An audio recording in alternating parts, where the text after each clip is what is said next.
Welcome to my podcast. I am your entrepreneurship tutor, Professor Henry Bwisa of Jomo Kenyatta University of Agriculture and Technology. I come here to write an open letter to our Deputy President, Rigathi Gachagua. But before I do that, here are some statistics. The 2020 Kenya National Bureau of Statistics reported that the youth aged 20 to 29, that's the age bracket of fresh university graduates, had an unemployment rate of over 32.4%, with a long-time unemployment rate of 7.9%. Yes, that is a lot of unemployment for graduates.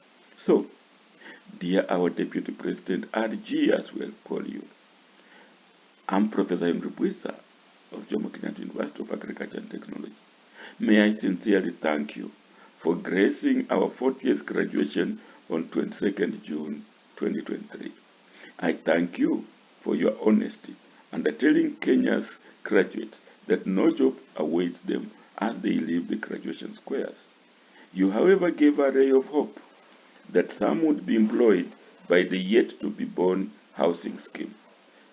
They will have to wait a bit though. Mr. Deputy President, the fact that you propose that the job of creating jobs for graduates should be a joint effort of all the stakeholders caught my eye. Being one of the stakeholders, I consider it my duty to contribute towards the efforts to create employment, not just for our graduates, but indeed for the youth and the unemployed. Sir, allow me attempt identifying the problem of graduate unemployment in Kenya. This I do based on a problem-solving philosophy advanced by a number of scholars.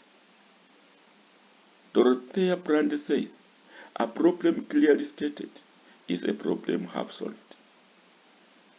John Dewey says, a problem properly stated is half solved. And Ranald Courier says, identify your problem and you are halfway to your solution. And Albert Einstein says, if I had an hour to solve a problem and my life depended on the solution, I would spend the first 55 minutes determining the proper question to ask. For once I know the proper question, I could solve the problem in less than 5 minutes. Yes, so identifying a problem is important. I here employ the problem tree technique we use in teaching project management to identify the factors that lead to graduate unemployment in Kenya. Yes, that there is graduate unemployment is not in dispute. I have reasons, factors that I have identified that lead to this. First, the underfunded, inappropriate education system. Universities are underfunded, and many universities have borrowed curricula from elsewhere. And the system of education, higher education in Kenya, makes lecturers, universities produce what people will say knowledgeable but not skilled graduates. So, with no funds, there's poor education infrastructure. Curricula are just borrowed. Teachers, anybody can teach at the university, so it is said. And therefore, we pick anybody to come, so long as they qualify academically, whether they have the Bitakoki or not. And then, no funds, no business incubators, campus business incubators to help graduates directed to self-employment, teaching, and assessment. The system insists on, conduct hours.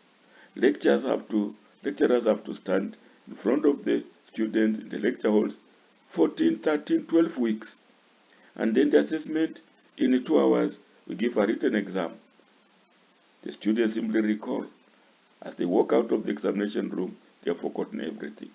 And therefore, we have poor employability skills.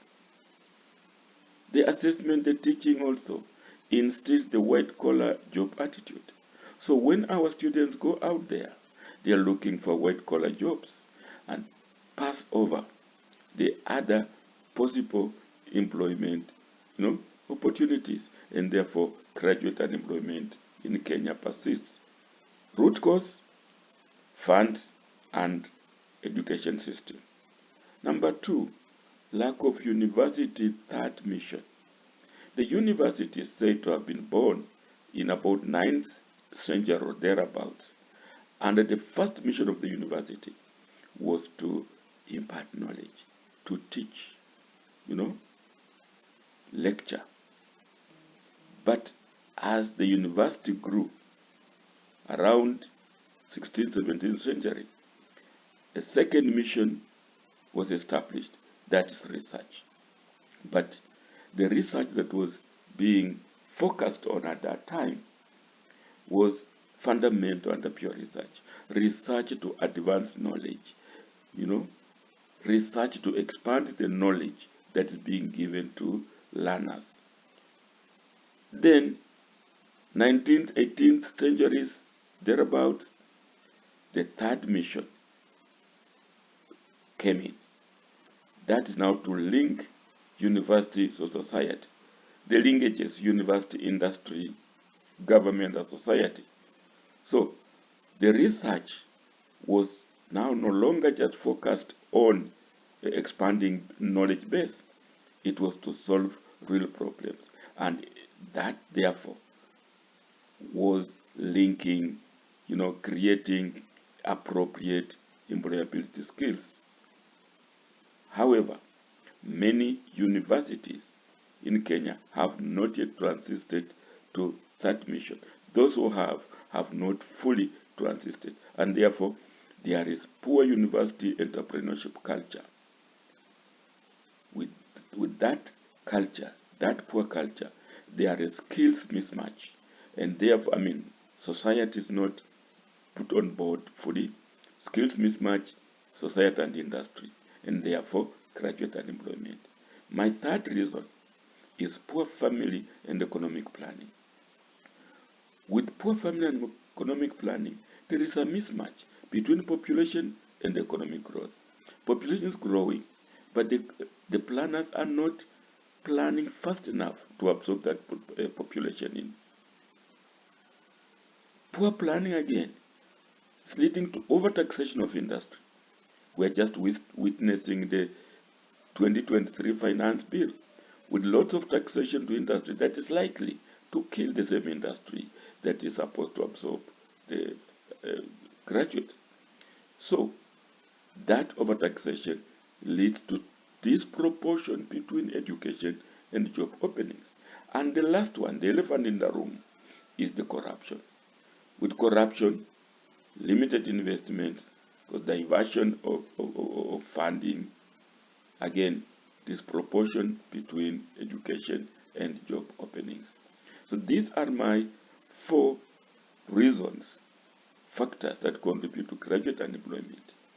Dear Deputy President, of the 4 root causes of graduate unemployment, namely the education system, economic planning, corruption, and diversity third mission, you as the ruling party, you as our Deputy President, you have direct influence on 3 or 75% of them.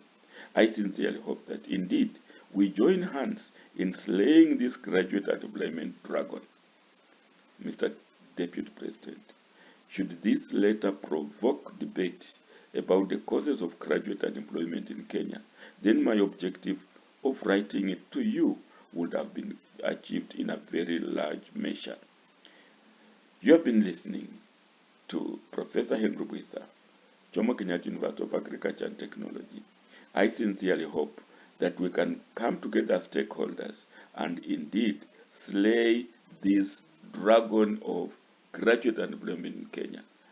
Many of us at the university are ready to fully participate. Thank you for listening.